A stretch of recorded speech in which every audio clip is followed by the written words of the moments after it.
This program is brought to you by Emory University.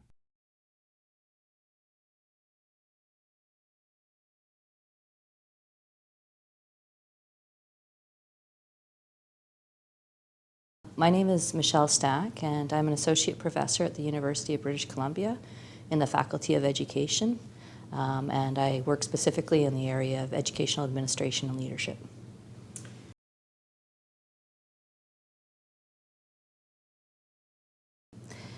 I've been interested in the issue of educational policy and how it connects with media for a number of years. One of my first jobs was teaching English to refugees, and there I really saw how negative media coverage of refugees influenced the way people talked about refugees and influenced the way that, including the way policymakers talked about refugees.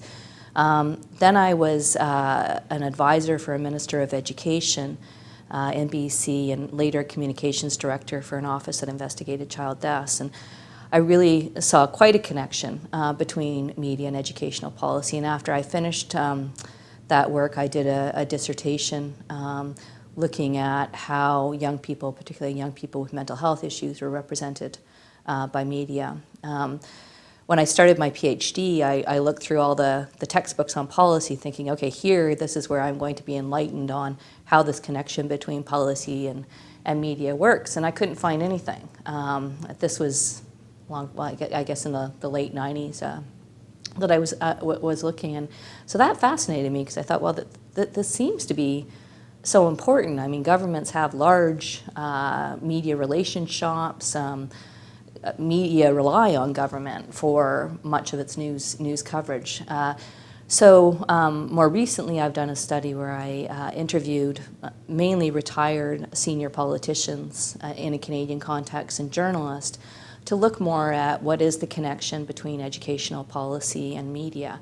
And that was really interesting. I had a former premier, which is the most senior political position in a province in Canada, talk about, I asked him if media affects policy, and he looked at me as if I was crazy and said, well, of course it affects policy. And he talked about his politicians coming home after the weekend, and they'd read the papers and had new demands in terms of new policies they wanted introduced because of media. Sometimes people say, well, media doesn't influence me, but it influences my friends. That's a pretty common one as well. It was also interesting to look at how journalists were influenced.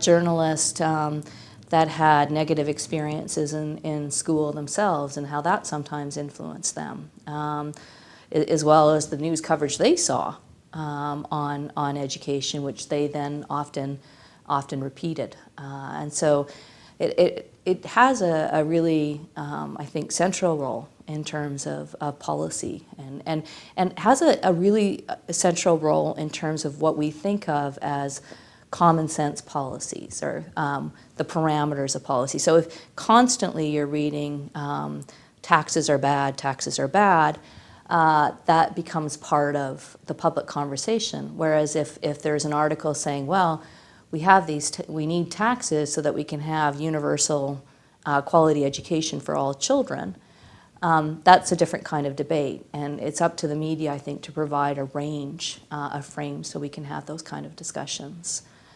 So I do see media as having a really central role in how we look at educational policy, and it can be a negative role, but it can also be a positive role when media take the opportunity to expand frames about how we look at education and more generally how we look at children and youth.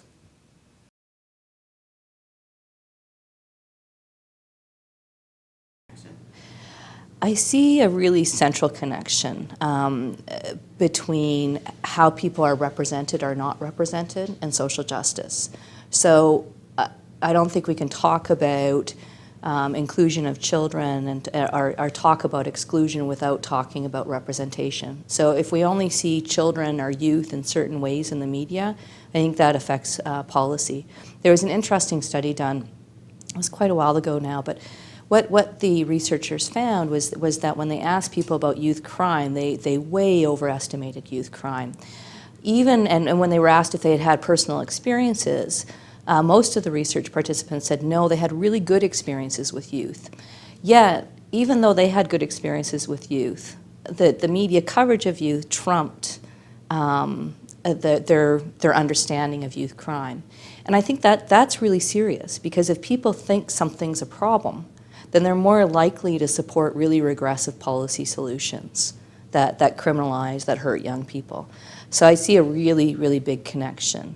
In the Canadian context, I'm interested in how Aboriginal peoples are covered in the media. And so if a group is always covered as a problem or as having deficits, then they're represented as not having important things to say about their lives and how society could be transformed to be a more socially just, equitable place.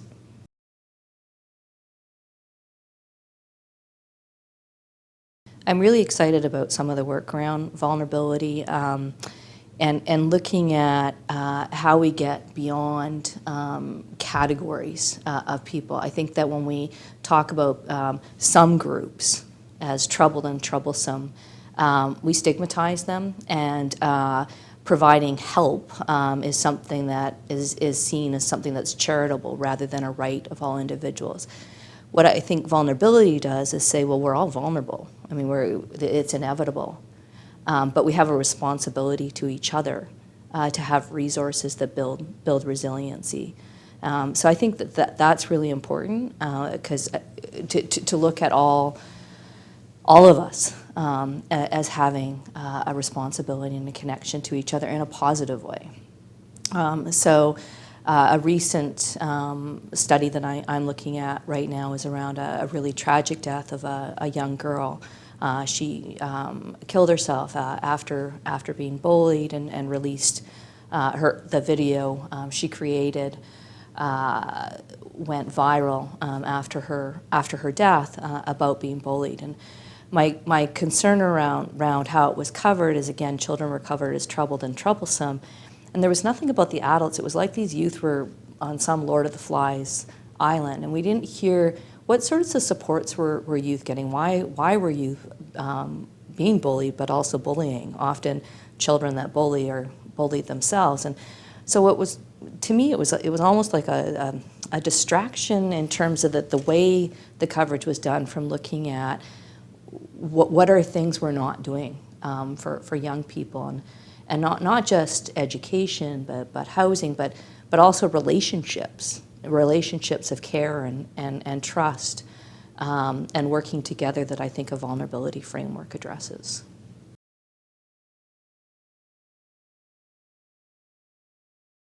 Well, one of my concerns is that often we represent young people in isolation of the rest of society, in isolation of adults. And so there's often panics about young people in media, and there's nothing new about that. When radio was introduced, there was adults panicked that they weren't going to have control over what youth were listening to. When television was introduced, the same thing, and now we have social media, and there's the same concern. Now, that doesn't mean I don't have concerns about how social media is sometimes used, but I think that we have to think about youth in relationship to adults. So I was talking to a journalist. She goes, "Oh, youth today, they're horrible what they do on social media and what they say." And I said, "Okay, so have you never experienced an adult saying something that's abusive on social media, or that hasn't said anything in the staff room, or done something inappropriate? Is this just young people? Where are young people learning some of these things, including mainstream media that's controlled by adults?" So if we look at shows like Toddlers and Tiaras, that I would argue is mediatized child abuse. Those aren't youth that's not a group of youth that are putting those shows on. Those are media executives making those decisions. And so this is really important in terms of looking at vulnerability, because if we see youth as a bunch of criminals that aren't really yet citizens, then the policy options we come up with and the way we educate them is going to be really restrictive and regressive. But if we see young people as like the rest of us, having vulnerability, and also having, as young people, rights to things like universal education, then our policy solutions are going to be different. So I think that we have to look at how young people learn things from adults. Whether it be adults that are policymakers or adults that are deciding to put shows like Toddlers and Tiaras on, to understand some of the things that happen in terms of peer-to-peer violence, and to come up with policy solutions that increase resiliency, that provide the resources for youth, the physical resources, the social resources, the sense of connectedness. And this is something I've found in some of the research I've done with youth, where they're saying it's not that we don't want adults, we do want adults. We want a sense of connectedness. We want those relationships of care and trust. And I think that we need to focus on those things to build resiliency.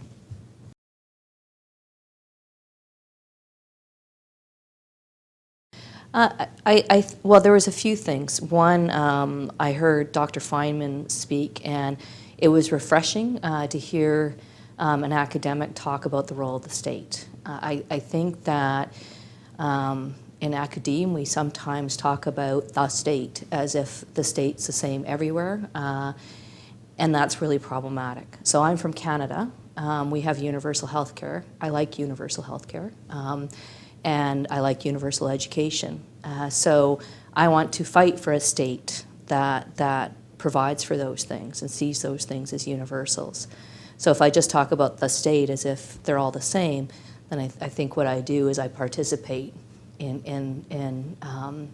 emptying the field of people that want a state that's responsive to vulnerability. And so I really liked what she had to say about vulnerability and our responsibility to have a responsive state that focuses more on things like education and healthcare than building up militaries.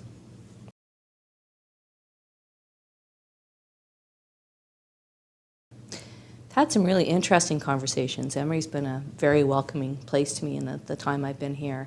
I've had some conversations with Dr. Woodhouse, with Dr. Feynman, and with a number of students looking at a vulnerability framework in different contexts, including India and China, that have been really interesting to talk about and to think about. Because I think that there's the importance of context, and there's the importance of looking at vulnerability as universal, as well as some of the global policy trends in education and other fields.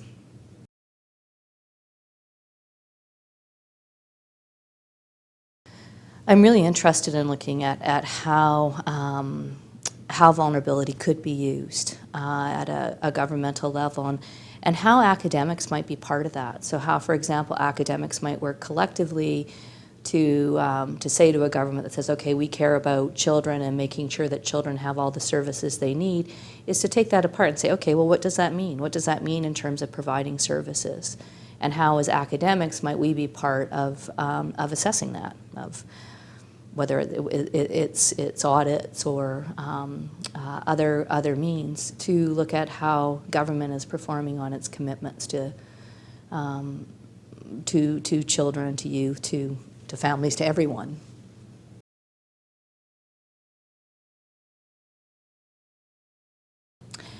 Well, I'm planning to go back to BC soon and to talk to other scholars that I know have an interest around issues of social justice, particularly in education, and to talk about how we might think about a vulnerability framework in approaching policymakers, and also in not just doing the critique, but in providing productive data that could be used to better supports, better resources that allow for resilience from the types of vulnerabilities we all face.